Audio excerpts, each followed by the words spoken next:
दूध सा सफेद शरीर, लाल आंखें, लंबे कान और सामने के बड़े दांतों वाला छोटा सा क्यूट सा जीव है खरगोश।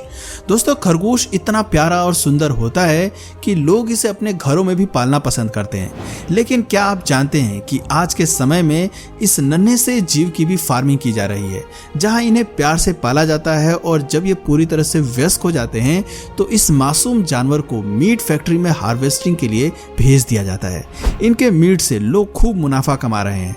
आज की इस वीडियो में हम आपको यही बताएंगे कि रैबिट फार्मिंग से लेकर हार्वेस्टिंग का कार्य किस तरह किया जाता है। रैबिट फार्मिंग, खरगोश को प्यार से बनी भी कहा जाता है। ये स्मॉल मैमल्स की कैटेगरी में आता है और लियोपेर्डाई फैमिली से ताल्लुक रखता है। आपको बता दें कि वर्तमान समय में यूरोप के बड़े पैमाने पर रैबिट फार्मिंग की जा रही है, क्योंकि इसे उद्योग के रूप में देखा जा रहा है। दोस्तों, बड़ी बड़ी फार्म्स में खरगोश को उनके मीट और फर आदि के लिए पाला जाता है। रैबिट फार्मिंग को कनी कल्चर के रूप में जाना जाता है। कुछ लोगों का कहना है कि ये कम लागत में ज्यादा मुनाफा वाला बिजनेस है।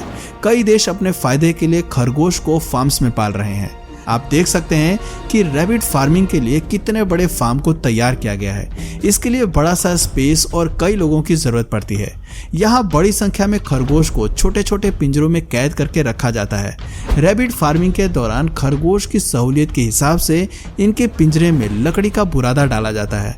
फिर सभी खरगोश का स्पर्म्स कलेक्ट करने का कार्य किया जाता है। आपको बता दें कि इन फर्म्स में आर्टिफिशियली तरीके से ब्रीडिंग कराई जाती है। ये मादा खरगोश के लिए काफ़ी पेनफुल होता है। आप देख सकते हैं कि खरगोश के स्पर्म को जमा करने के बाद उसे लेबोरेटरी में टेस्ट किया जाता है और जब उसकी पूरी तरह से जांच कर ली जाती है तब आर्टिफिशियल मेथड से मादा के शरीर में उसे इंजेक्ट कर दिया जाता है। जेस्टेशन पीरियड, बता दें कि इंसेमिनेशन के लगभग 30 दिन बाद मादा खरगोश बच्चों को जन्म देने के लिए तैयार हो जाती है। मादा खरगोश का गर्भकाल काफी छोटा होता है, ये लगभग 30 दिन का होता है। मादा एक बार में 5 से 8 बच्चों को जन्म देती है। मादा आजीवन प्रजनन करने में सक्षम होती है।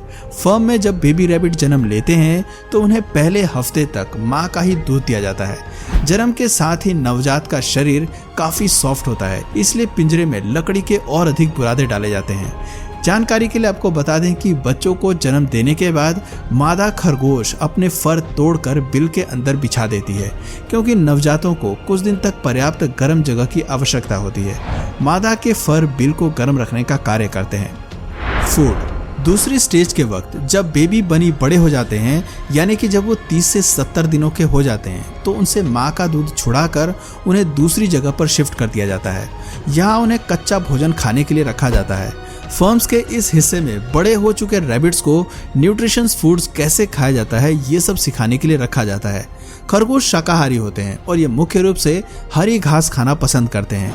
बता दें कि फार्म्स में खरगोशों की देखभाल के लिए कई कर्मचारियों को नियुक्त किया जाता है। ये उनके खाने पीने और रखरखाव का खास ध्यान रखते हैं। अब बारी आती है तीसरी स्टेज की।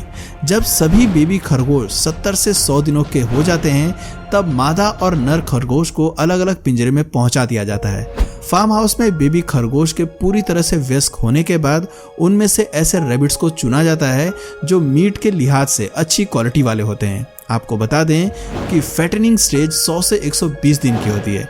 इसका मतलब कि जब खरगोश 100 से 120 दिन के हो जाते हैं तब उन्हें हार्वेस्ट किया जाता है। जैसा कि एक मोटी चर्बी वाले खरगोश को ही हार्वेस्टिंग के लिए चुना जाता है, इसलिए पहले उन्हें खूब खिलाया पिलाया जाता है। फर्म्स में खरगोश के लिए अलग अलग टाइप के फूड और न्यूट्रिशन दिए जाते हैं। सुनकर हैरानी होगी कि इन मासूम से जीवों का फार्म में जीवन काल केवल 120 से 130 दिन तक का ही होता है, क्योंकि इसके बाद इन्हें मीट प्रोसेसिंग एरिया में कटने के लिए भेज दिया जाता है।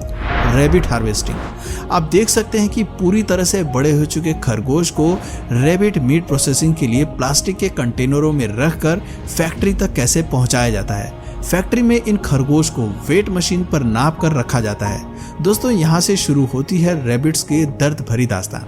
फैक्ट्री में बड़ी संख्या में खरगोशों को जमा करने के बाद इन्हें हुक की मदद से जिंदा ही उल्टा टांग दिया जाता है। एक एक करके हुक की चैन अंदर कसाई खाने की ओर बढ़ती जाती है। यहाँ रैबिट्स को चीरने फाड़ने का काम किया जाता है। फ्रेंड्स, रैबिट्स की सबसे संकटग्रस्त प्रजाति रिवराइन रैबिट है। वर्तमान में 400 से भी कम रिवराइन रैबिट बचे हैं। फार्म्स में सबसे पहले रैबिट्स को पानी से अच्छे से धोया जाता है और फिर इनकी आंतों की सफाई की जाती है। जब सारा कचरा बाहर निकाल दिया जाता है उसके बाद मीट कटिंग, फिल्ट्रेशन और पैकेजिंग का काम किया जाता है। मीट फैक्ट्री में भी कई वर्कर्स लगे होते हैं। ये मीट काटने से लेकर उनकी पैकेजिंग का सारा काम हाथों से ही करते हैं। शायद आप नहीं जानते होंगे कि खरगोश का मीट लाल नहीं बल्कि व्हाइट मीट होता है।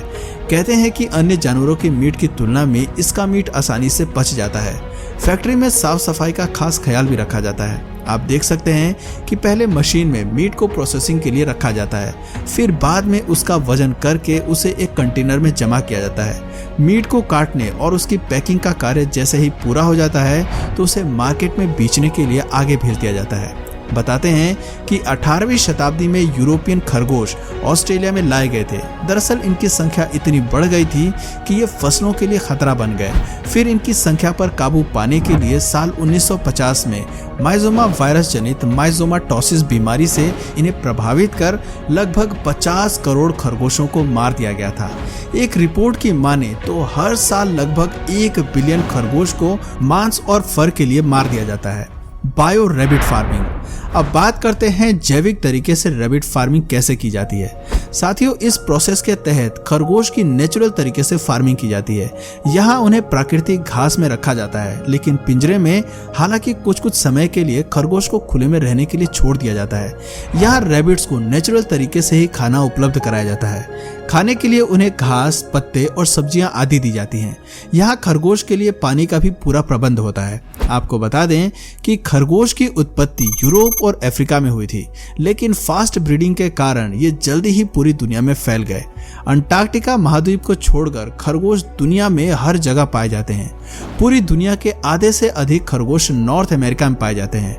पालतू खरगोश का जीवन काल लगभग 8 साल तक का होता है। अगर उन्हें अच्छे से पोषण दिया जाए तो ये 10 से 12 साल तक भी जीवित रह सकते हैं, लेकिन जंगली खरगोश 2 या 3 साल से अधिक जीवित नहीं रह पाते हैं। Rabbit farm setup.